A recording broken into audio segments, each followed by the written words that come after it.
Hello, and welcome to our new series of linguistic lessons. Here we're going to study Russian with the help of authentic song lyrics. My name's Alex, I'm a native speaker of Russian, and let's roll!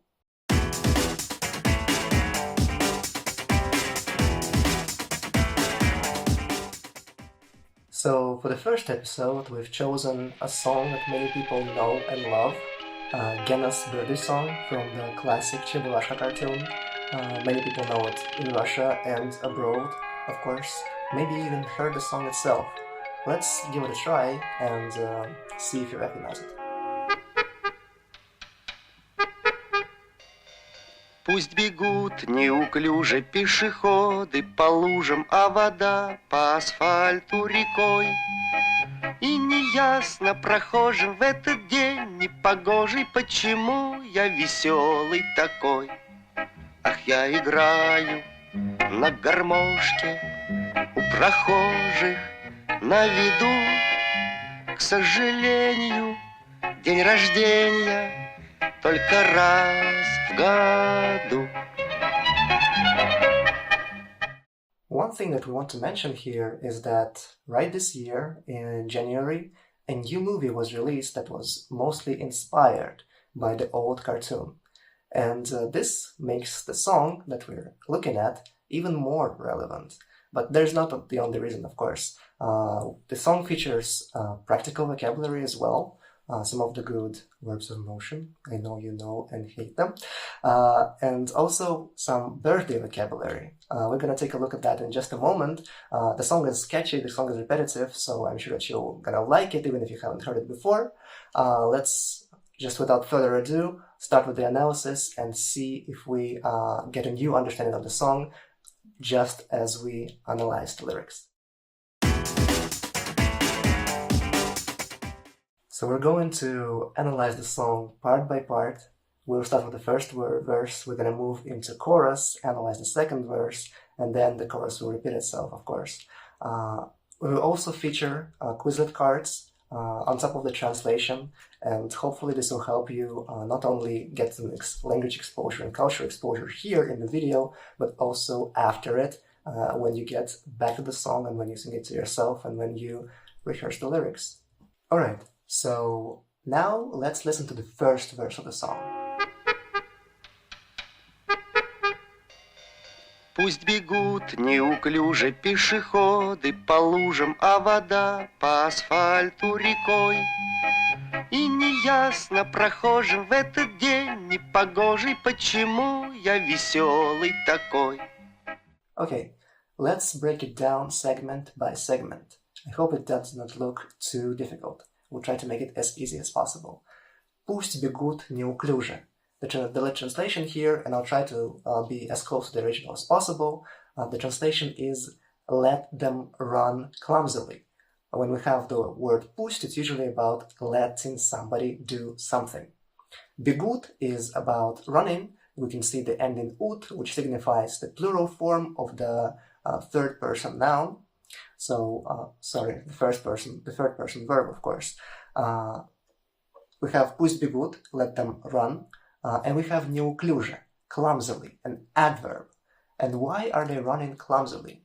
The second line of the song delivers the answers just to that. Пешеходы по лужам. We can see that this whole thing is part of the one bigger sentence. So, пешеходы по лужам are basically pedestrians on puddles. And here we understand that the reason the pedestrians are running clumsily is because it's raining outside. So pedestrians are trying not to get their feet wet. And here again, we can see the ending ui. It shows us that this noun is in the plural form, usually. And once again, пешеходы are pedestrians.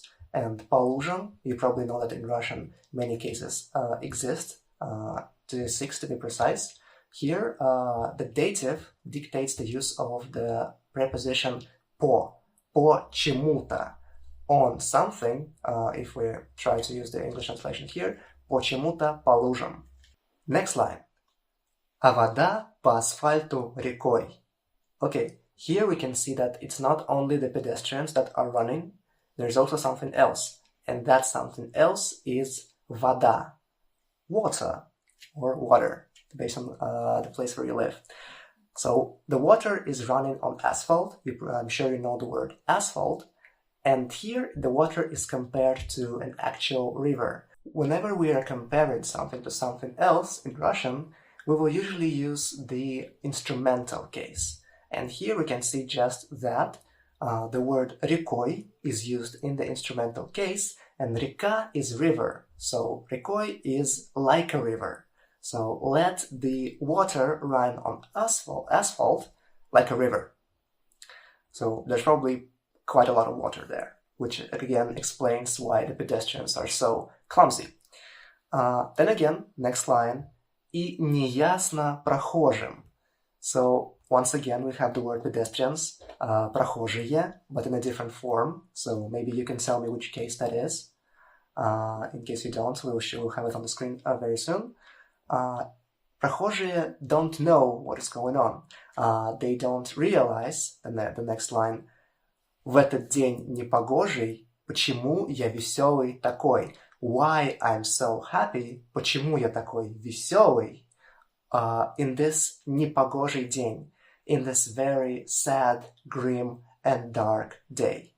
So again, if in English we say on this day, like on Tuesday, on Monday, etc., in Russian, the preposition that we need is usually v. So here we have a preface. Somebody is running clumsily on the puddles, it's raining, and the main character, the lyrical hero, as sometimes Russians may say, is happy.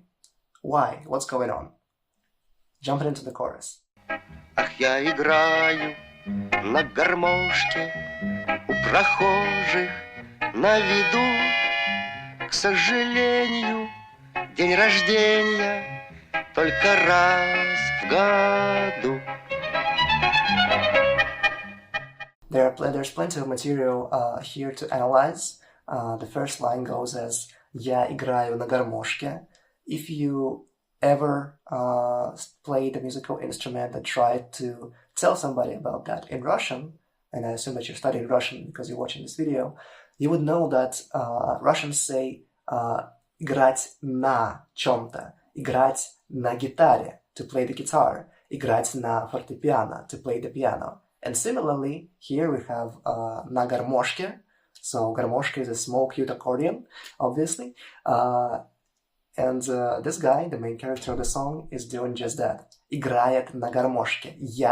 I играю, am playing the accordion. I almost said harmonica, but that's a different instrument. У прохожих на виду. Once again, pedestrians, we already know and recognize this word. But на виду is new. Let's see. На виду. Does that resemble something? Does that look like something else to you? Maybe you know this word. Maybe you know similar words. На виду. На виду means in sight. So here it's in pedestrian sight. And then the next line goes as к сожалению, день рождения только раз в году. So what is сожаление? Сожаление literally is regret. К сожалению, taken together, means unfortunately. It is very unfortunate. And now to the main two words of the song, день рождения. Those will literally signify the day of birth. If we want to say happy birthday to someone, for instance, we will say с днем рождения. This works for all holidays, by the way. We can say с Новым годом, Happy New Year, с Рождеством, Merry Christmas, etc., etc. So, unfortunately, день рождения, or birthday, is only раз в году, только раз в году. This means that it happens once a year, раз в году. This structure is used regularly when we want to talk about time intervals. If we talk about once a week, once a month, once a year, we will always use this. This is pretty common. Раз в год, раз в неделю, раз в месяц, раз в 2 дня. So раз basically means one time. Verse number 2. Please give it a listen now. Прилетит вдруг волшебник в голубом вертолете и бесплатно покажет кино. С днем рождения поздравит и, наверно, оставит мне в подарок 500 эскимо. So, the first line. Прилетит вдруг волшебник. May sound a little terrible, because here again we have this verb of motion with a prefix, but here I want to show you that it's a very simple word. We can take the word летит, which comes from летать, to fly, and if we add a prefix to it, при, this will mean that he will arrive on something. We know that it's, from the second line, we know that it's a helicopter. So he is a волшебник or a wizard. Wizardry, magic, is done by волшебники in Russian. So волшебник is a wizard, and magic is волшебство. Вдруг is another word that may pose a certain difficulty here. Вдруг is all of a sudden. Here, it's an interesting case of a Russian phrase being shorter than the English one. Usually it works the other way around. If you ever translated Russian into English, you will see that the Russian text would usually be longer, but not in this case. Вдруг is all of a sudden. So, прилетит вдруг волшебник means that the wizard will fly to some place all of a sudden. And then we have the second line, в голубом вертолете. Another cultural thing is shown here, the word голубой. In Russia, we distinguish between синий color and голубой color. Голубой usually means light blue, and even in our Russian metro, we have different lines. The one would be синяя, would be dark blue, and then голубая will be light blue, and we will have two different words for that. But you guys have only blue and light blue. So, голубой вертолет is a light blue helicopter.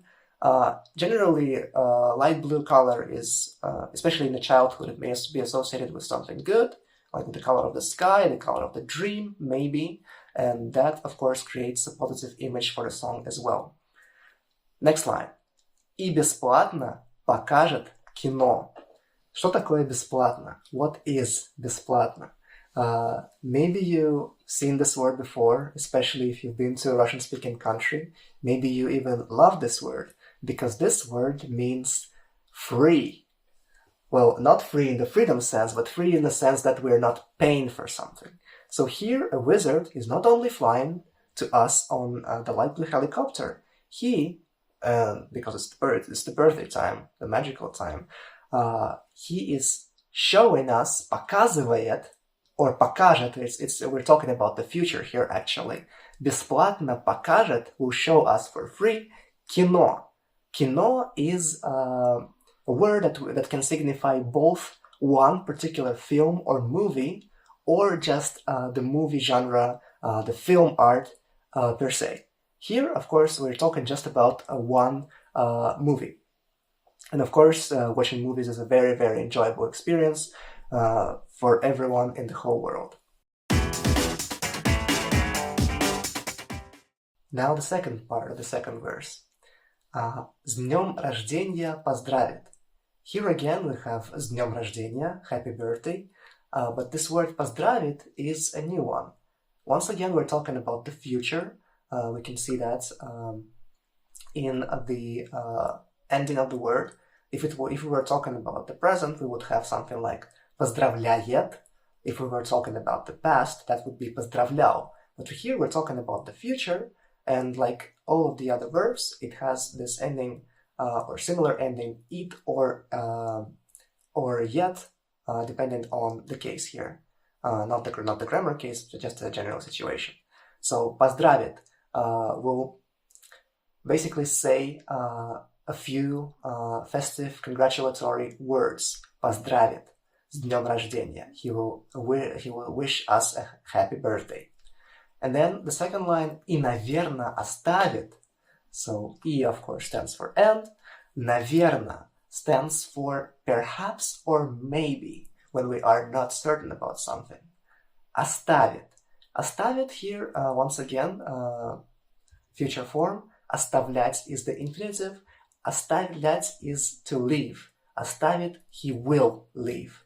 Or she will leave. Here, of course, we know that it's волшебник, masculine, but the same form would be used in the feminine case as well. Она оставит.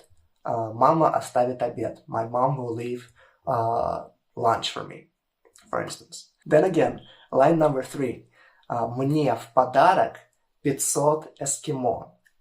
In this line, we get to know that the main character has quite an appetite, quite a sweet tooth. Мне в подарок means as a gift to me. Подарок is a gift, and as a gift is в подарок. Мне is, once again, a pronoun in a dative case. Мне в подарок, to me as a gift. 500, numeral, the first numeral that we stumbled upon. Maybe you can see two parts of it. 5 is сот. 5 will mean 5, and сот will mean 100. So he will perhaps leave to me as a gift 500 Eskimo. So Eskimo, of course, is a very recognizable type of ice cream, мороженое.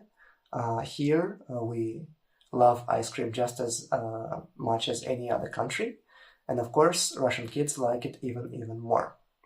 So the main character is hoping that this wizard will bring some festive mood, and on top of that mood, he will also leave plenty of ice cream so that it's enough for the main character, for his friends, for all the clumsy pedestrians, for me and for you, of course, as well. This concludes the second verse, and from here we are jumping into the chorus again. Я играю на гармошке у прохожих на виду. К сожалению, день рождения только раз в году.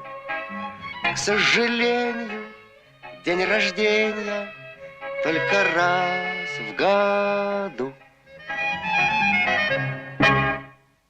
So now that we've covered the vocabulary from the whole song, I want to very briefly show you all of the new words that we worked with here. They'll appear somewhere here or here. See if you remember them. Once again, we will provide the Quizlet cards as well. And after that, I just want you to listen to the whole song from start to finish and see if now you have a better understanding of its contents. This will conclude the first episode of the series. Thank you for joining us for this lesson. If you have any kind of feedback, please leave it in the commentary. We are happy to listen to you. This was a pilot, obviously. So we're happy to take feedback. We are happy to work with you in both online and offline. Check out our website. We have plenty of cool programs. And once again, if you want to study Russian, and this will be quite useful, not only in Russia, but in countries around it as well, feel free to reach out to us and we'll try our best to help you. Thank you and have a wonderful day ahead.